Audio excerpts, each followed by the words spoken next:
Neemuch collector कार्यालय में आयोजित जनसुनवाई के दौरान उस समय माहौल गंभीर हो गया जब हनुमान नगर निवासी विष्णु शर्मा हाथ में आवेदन और दस्तावेज लेकर पहुंचे। उन्होंने 5,64,000 रुपए की धोखाधड़ी का आरोप लगाते हुए प्रशासन से न्याय की गुहार लगाई।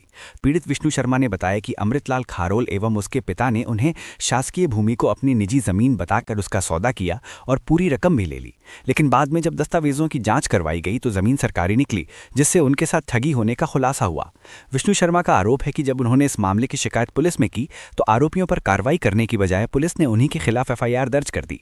इससे वे मानसिक रूप से परेशान हैं और लगातार न्याय के लिए भटक रहे हैं। जनसुनवाई में उन्होंने कलेक्टर और पुलिस अधीक्षक को आवेदन सौंपते हुए मांग की कि इस मामले में संयुक्त एफआईआर दर्ज की जाए, संबंधित भूमि का सीमांकन कर शासकीय जमीन को कब्जा मुक्त कराया जाए तथा ठगी की गई राशि आरोपियों से वसूल कर वापस दिलाई जाए। मेरा आपसे कहने का मतलब यह है कि अमृतलाल खारोल जो दूधर सीख में निवास करता है और इसके पिता गोपीलाल जी खारोल से मैंने जमीन 2016 में रजिस्ट्री कराई थी। उसके पास में जो लगी हुई जमीन थी कम से कम 40 सारी जमीन थी, जो अमृतलाल खारोल भाई ये 40 साल से मेरे पास कब्जे में है। मैं आप इस ज़मीन को अगर लोगे तो मेरे को इसके अलग से पैसे देने पड़ेंगे। मैंने ये ज़मीन के पैसे 2017 में करीब 5,64,000 रुपये देकर और अमृतलाल उसकी पिता और उसकी माता और अमृतलाल खारोल ने ये ज़मीन को मुझे दे दी और एक मेरे को 500 रुपये के स्टाम्प पे लिखापढ़ी करके मुझे कागज़ दे दिया। लेकिन उसके बाद में इन्होंने मेरे से 400 BC करी और मेरे ज़मीन पे जब जो मैंने ज़मीन खरीदी थी अमृतलाल खारोल से, उस ज़मीन को भी उसने अपने कब्जे में कर ली, इसकी पत्नी को आगे करके और मेरे पर झूठा केस करने की कोशिश करी। मैं एक रेल कर्मचारी था।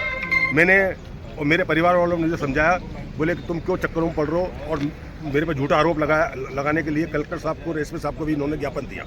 मुझे मेरे परिवार वालों ने समझाया और सब कुछ होने के बाद में मुझे मजबूरन 2022 को मैंने इसको वापस ज़मीन की रजिस्ट्री ले ली।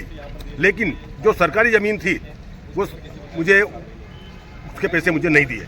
बोले ये तो मेरी ज़मीन है, तो जो हो करना कर ले। मेरा उद्देश्य ये है कि ठीक है ये ज़मीन को सरकार अपने कब्जे में करे।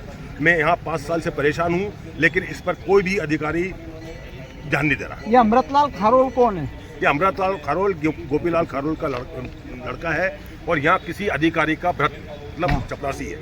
तो वो अपना उसका रोब जा रहा है। उसका रोब ज़्यादा है क्योंकि सारे अधिकारियों से मिला हुआ रहता है और उनके काम करता रहता है, उनकी गाड़ियाँ चलाता है, तो उस पर विशेष ध्यान दिया जा रहा है। इसलिए प्रशासन आपकी बात पे मेरी बात पे कोई विश्वास नहीं कर रही। उल्टा प्रशासन ने मेरे को एफआईआर मेरे खिलाफ एफआईआर दर्ज करवा दी है बघाना थाने में और मुझे अभी जमानत करवानी। क्या चाहते हो आप? मैं ये चाहता हूँ कि ये सरकार इस जमीन को कब्जा में करे और मेरे कोई उद्देश्य नहीं है। और जो पैसा 5,64,000 रुपये है, अगर वो सरकार उसको जब्त करती है तो वो सरकारी खजाने में डाले। आपका